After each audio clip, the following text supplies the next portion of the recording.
Now, previous class we have studied charge distribution. In the previous classes we have studied charge distribution. Now in this class we will just revise the concept of charge distribution. Many of you are facing problem with this charge distribution. So now today we will clear the concept of charge distribution. This is a revision class. So now first linear charge distribution. The symbol is sigma. Now let us consider a wire AB whose length is L and we have supplied Q amount of charge. Now what you have to do, you have to find the charge per unit length for this linear conductor. So if this is linear, then the charge per unit length, that is actually density.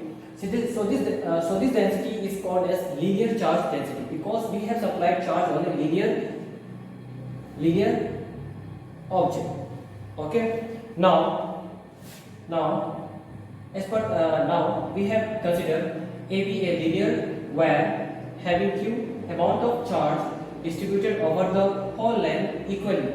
Now charge per unit length is equal to charge divided by length, that is total charge by total length. So this is also called linear charge density. Now if you know the linear charge density, then we can easily find the charge of del or charge of del L length, that is small length. We can easily find the charge over this small length, that is del L.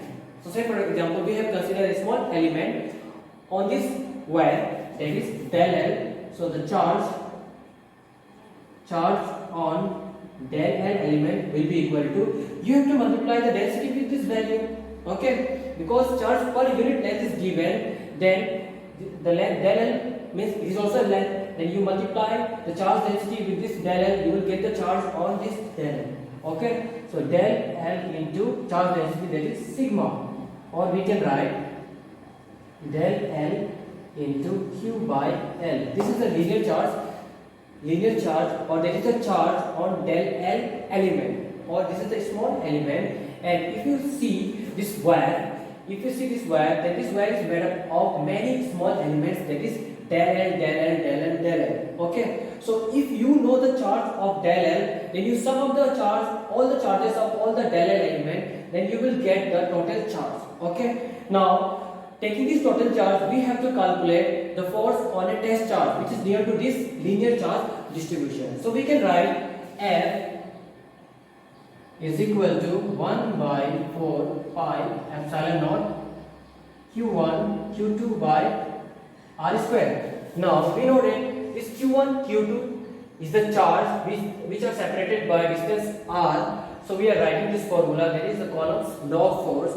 Now what if one of the charge is linear charge and another one charge is a test charge? So we have to replace one of this charge with this linear charge, with this total linear charge, that is Q, but we don't know the value of Q. So first we will do one thing, we will find force due to small element, then we will integrate it. Means we will find the force due to this small element del L to the test charge. Say for example there is a test charge. So first we will find this force due to this small element on this test charge. So we will replace one of the charge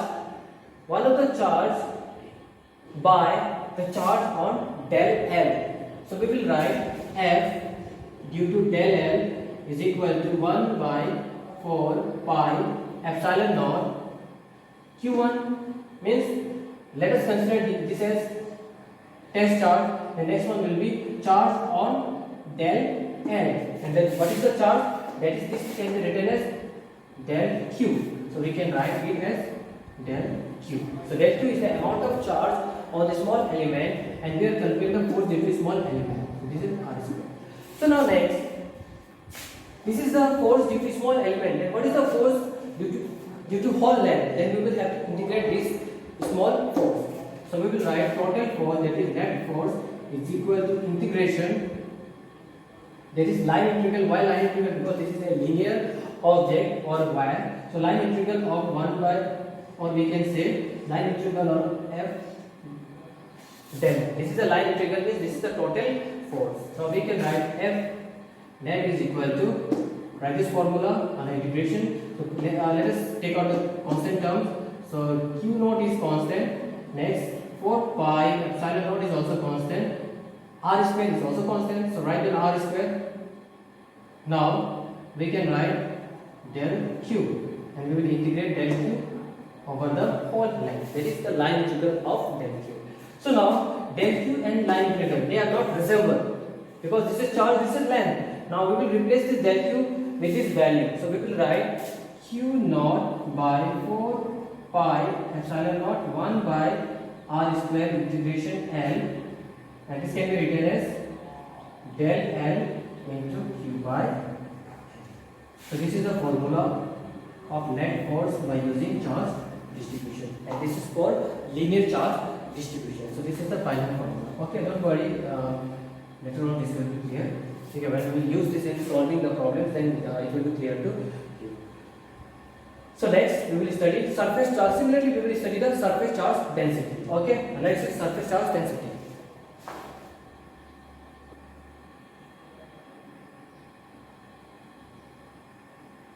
Now next topic is surface charge density. So for this surface charge density, we have to consider a surface. So let us consider a surface. So this is a surface, and we have supplied Q amount of charge. Yes, this is the charge. This is the charge over this surface, and the area of the surface is A. Now, first we have to find the charge per unit surface. Means what is the charge? What is the value of charge per unit surface when Q amount of charge is distributed over this surface? So we have to find the charge per unit surface, and this charge per unit surface is also called surface charge density. So we can write surface charge density, that is lambda is equal to Q by A. This is the value of surface charge density, and it means that the charge per unit area, if you consider a small area, that is per unit area or 1 unit area, then the charge is given by lambda. Okay, so this is the surface charge density. Now the question arises, now what is the use of the surface charge density? So when you are finding force on a test charge, on a point test charge due to this surface, then you have to know the force due to every point on this surface. Okay, so you have to calculate the charge, whole charge of this surface by using the concept of this integration. Means we will find the charge on small area, then we will integrate and we will find the charge on whole surface. Okay, so now we have, or let del A is equal to small area element. Small area element. Okay. Now what is the charge on this element? So we can write charge, that is charge on del A. This is written as del Q. So what is the charge on del A? So we know the value of area, and we have the linear surface charge density. Then what is the value of charge on this del A? We have to multiply this small area with this surface charge density. Then we will get del Q. So it is written as del A into lambda. So this is equal to del A into Q by area. Got it? Now we know the charge of del A. Now first find the force due to del A on a test charge. So del A, F del A is equal to 1 by 4 pi epsilon naught Q1. And now what Q1, in place of Q1 we will write Q naught, and what is the value of this? Del Q by R square. Okay, now therefore F net is equal to integration, that is surface integration of this, surface integration of F del A. Therefore F net is written as surface integration 1 by 4 pi epsilon naught Q naught by R square. Then what is the value of del Q? Del Q का value क्या है देखो आप लोग, del Q का value यहाँ पे दिया हुआ है. Now put the value of del Q, del A into Q by A. So this is the formula. Also same, you can simplify this. It is up to you. As per your understanding, you can simplify. You can take out the constant terms and you can write the simplest form of this equation. So this is the formula of net force. Net force using the concept of surface charge density. Okay. The next topic is volume charge density.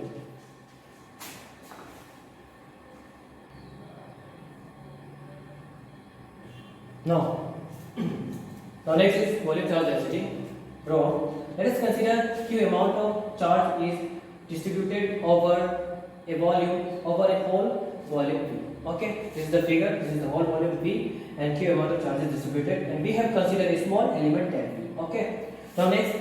Now charge per unit volume. So how you will calculate the charge per unit volume? We have the total charge, we have the total volume. Now divide the total charge by total volume, you will get the charge per unit volume. So this charge per unit volume is called rho, that is volume charge density.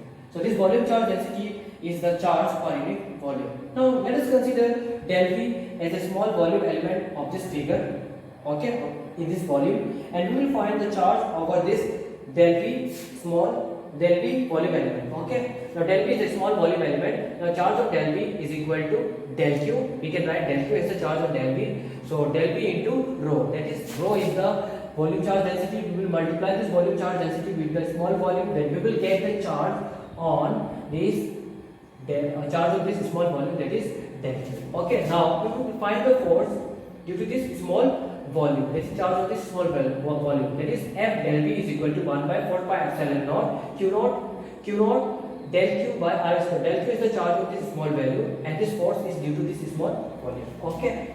Now next, net force will be equal to integration of this small force over the whole volume. Okay, so we are writing volume integral. So the net force is equal to volume integral of 1 by 4 pi epsilon naught Q naught R square. We are constant, we are taking out. Now write the value of del Q. Del Q is equal to del V into Q by V. Okay, so this is the volume charge density. So when there is a charge distribution, then we have to use the concept of, that is charge density, and we have to integrate the force due to the whole volume. Okay, so this was for today. In the next class we will study electric field, the concept of electric field and electric force. Okay, electric field and electric field intensity in the next class. Till then, thank you, goodbye, take care.